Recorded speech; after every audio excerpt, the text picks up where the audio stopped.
স্কুলের কাপড় খুলা একটা শাড়ি পরতে হবে বললি যেটা কইছে তুই এটা কর কাপড় পরে যা তুমি বাচ্চার মতো। ওয়ালাইকুম আসসালাম। বসো মা বসো। পা তোমার ঘুমটাটা সরাও তো একটু ভালো করে দেখি। মাশাআল্লাহ, ঘুমটা সরানোর পরে তো মামুনিরে আরো সুন্দর লাগতেছে। তুমি বাড়ির সব কাজ করতে পারো তো? থালা বাসন মাজা, ঘর দর ঝাড়ু দেওয়া, রান্না বান্না করা, কাপড় কাচা পারো তো মা? হ্যাঁ পারি, বাড়ির সব কাজ তো আমারই করতে হয়। তোর বাড়িতে গিয়ে তো সংসারের কাজকর্ম করাই লাগবো, তাই আগে থেকে সব শিখাইতেছি। খুব ভালো খুব ভালো আপা, আমার আর কোনো কিছু জিজ্ঞেস করার নাই। মেয়ে আমার ছেলের খুব পছন্দ হয়েছে। আপনাদের যদি কোনো আপত্তি না থাকে আমরা খুব শীঘ্রই বিয়ের কাজটা সম্পূর্ণ করতে চাই। আপনারা রাজি থাকলে তো হবে না, মেয়েরা রাজি থাকতে হবে।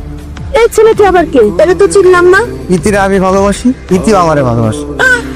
ইতি, এসব আমি কি শুনতেছি? প্রকাশ পাকে গরম কি কত কর? ছি ছি আপা, আপনার মেয়ে যে ছেলের সাথে সম্পর্ক আছে তা আপনি আগে বুঝবেন না, আগে জানবেন না? বাড়িতে নিয়ে আসা অপমানটা না করলেও পারতেন। এত কষ্ট করে একটা ছেলে জোগাড় করলাম, সব নষ্ট করে দিন। এখানে থাকি আর কি করবো? চল রাজীব। না না আপা, অপমান তুমি আর চেষ্টা করো না আপা। অপমান আপা জানেন না আপা।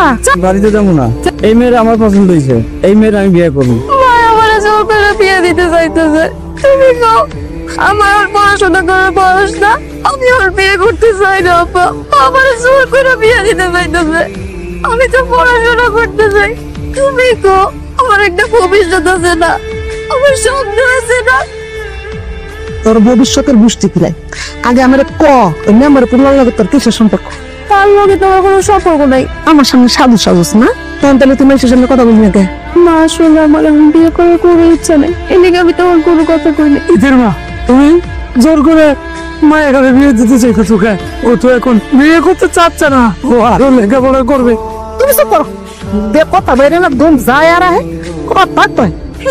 এই কামাই রোজগার করো, পড়াশোনা করবো কি দিয়া? টাকা পয়সা আছে, 2 মাস ধরে যে কিভাবে সংসার চলে এটা তো আমার কানে বুঝি। তুমি বুঝলা কি? একটা ভালো ঘর থেকে সম্বন্ধ হয়েছে, ওরা কোনো টাকা পয়সা নিব না, যৌতুক নিব না। এইসব সুযোগ কি সবসময় পাওয়া যায়? এখনকার কি দিনকালের অবস্থা ভালো? জুয়ান মেয়ে মানুষ ঘরে থাকলে কোন সময় কোন দুর্ঘটনা ঘটে যায় তা কম যায়। মা তুমি মনে চিন্তা করো না, তুমি খালি আমার পড়াশোনাটা করতে দাও, আমি বড় হয়ে ভালো একটা চাকরি করবো, পরে তোমার ঘরে খাওয়াবো। এরপরে না হয় তোমরা আমার বিয়ে দিও, আমার আর পড়ালেখা করতে দাও। কই কি লেখা বড় করবো আবার বলে চাকরি করে আমার সংসার চালাবো? মায়ের মানুষের তো তুই পড়াশোনা দরকার। হ্যাঁ জামাই বাড়িতে তো কাম করে খাইতে নাকি? কোনো পড়াশোনা করার দরকার নেই। আর আমি যে কথাটা শুনছি এই কথাটা যেন সত্যি না হয়। শুন মাইয়া, যে জায়গায় বিয়া ঠিক করছি না এইটাই ঠিক থাকবো, কিন্তু তোর যেন বিয়া তোর মত না থাকে।